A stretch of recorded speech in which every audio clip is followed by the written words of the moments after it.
मध्य प्रदेश ने पिछले 2 दशक में एजुकेशन हब के तौर पर भी अपनी पहचान बनाई है। यहाँ सरकारी और निजी क्षेत्र के कई नामी शिक्षण संस्थान हैं, लेकिन लॉकडाउन से इस कारोबार का भी बहुत अधिक नुकसान हुआ है। हालात यहाँ तक बिगड़ गए हैं कि कोचिंग संस्थानों से जुड़े लोगों को भूखा मरने तक की स्थिति बन गई है। वहीं दूसरी ओर सरकार ने कोचिंग संस्थानों के लिए कोई जरूरी कदम नहीं उठाया है।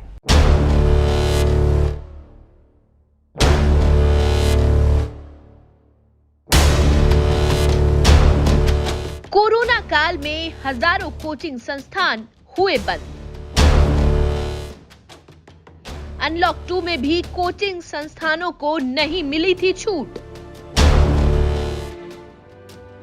कोरोना का कहर, 25,000 परिवारों पर रोजगार का संकट। कोचिंग संस्थान बंद होने से लाखों युवाओं के सपने पर भी लगा ग्रहण। लॉकडाउन कोचिंग संस्थानों के लिए डरावना सपना ही नहीं, हकीकत साबित हो चुका है। प्रदेश भर के कोचिंग संस्थानों में इस वक्त करीब 5 से 25,000 कर्मचारी व शिक्षक काम करते हैं। इन सभी के वेतन का भी एक बड़ा चैलेंज कोचिंग इंडस्ट्री के सामने खड़ा हो गया है। कोचिंग संचालकों का कहना है कि शुरू के 3 महीने तो किसी तरह से कट गए, लेकिन अब हालात ऐसे नहीं बचे कि कर्मचारियों और शिक्षकों को वेतन दिया जा सके। इससे आने वाले समय में बेरोजगारी का आलम हो सकता है। हम प्राइवेट शिक्षक और कोचिंग संस्थान के शिक्षकों को पढ़ाने की अनुमति प्रदान की जाए।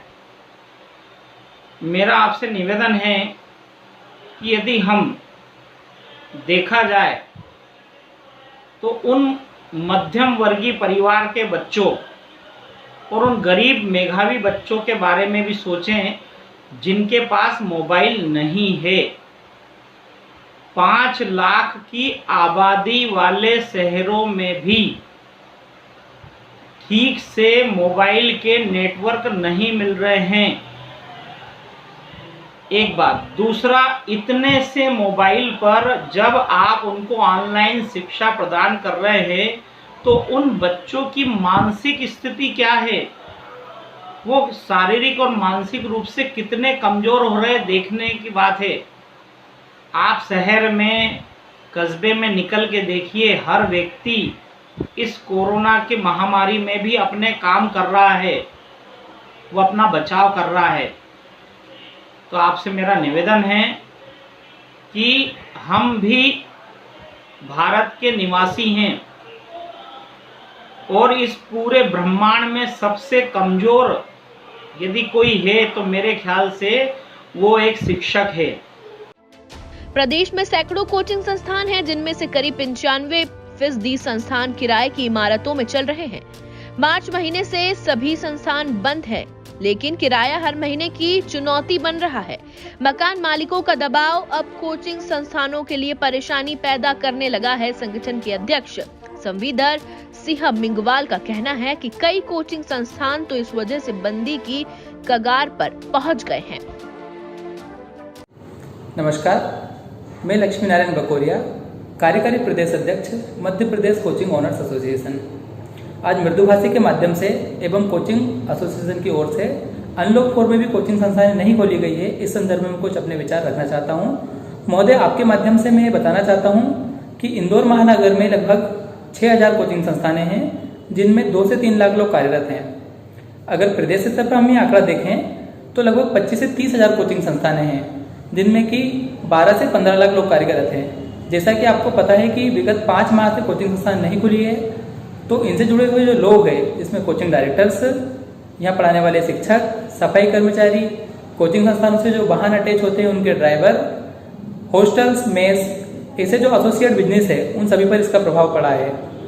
तो शासन प्रशासन से हम ये मांग रखना चाहते हैं कि जल्दी से जल्दी कोचिंग संस्थान खोले जाएं और इसके लिए शासन एक गाइडलाइन सुनिश्चित करे। शासन के द्वारा जो भी गाइडलाइन हमें प्राप्त होगी, सभी कोचिंग संस्थान उसका पालन करेंगे। अनलॉक 1 में औद्योगिक संस्थानों व व्यापारिक प्रतिष्ठानों के लिए गाइडलाइन जारी कर छूट प्रदान की गई है, लेकिन कोचिंग सेंटर के लिए कोई छूट नहीं गई। इस कारण वह लंबे समय से बंद है। कोचिंग सेंटरों के बंद होने से पहले वाले छात्र छात्राएं अपनी फीस वापसी की मांग कर रहे हैं। जबकि बिल्डिंग मालिक लगातार किराए की मांग कर रहे हैं। उनकी ये भी मांग है कि जब तक केंद्र सरकार से कोई गाइडलाइन कोचिंग सेंटरों के बारे में नहीं आ जाती, तब तक उनको किराए से मुक्त किया जाए। अपनी गाइडलाइन के आधार पर हमें परमिशन प्रदान करें। इसके अलावा आप देखें बाजार में कितनी भीड़ है। एक दुकान पे 4-4, 5-5, 7-7 लोग पास खड़े हुए हैं। दारू की दुकान पे देखो आप, न जाने कितनी भीड़ मिल जाएगी। हम तो बच्चों का भविष्य बनाने के लिए यहाँ पर बैठे हैं। तो आप सबसे निवेदन है, हमको सरकार से कोई भी मतलब हेल्प नहीं चाहिए। हम अपनी मेहनत का ही मांग रहे हैं। हम आपसे निवेदन करते हैं कि आपकी जो भी गाइडलाइन होगी हम उसका पालन करेंगे। हमको न्यूनतम बच्चे पढ़ाने की परमिशन दी जाए। मध्य प्रदेश में एजुकेशन हब बने इंदौर में तो हालात और भी बदतर हैं। कोरोना महामारी के चलते अर्थव्यवस्था चौपट हो गई है। कोरोना संकट काल में एजुकेशन सिटी की कोचिंग इंडस्ट्री पूरी तरह से ठप पड़ी है। देश भर से आने वाले स्टूडेंट से आबाद रहने वाले यहाँ के हॉस्टल और पीजी सूने पड़े हुए हैं। यहाँ के कोचिंग संस्थान हॉस्टल और पीजी के साथ इस इंडस्ट्री से जुड़े अन्य काम धंधे भी पूरी तरह से बंद है।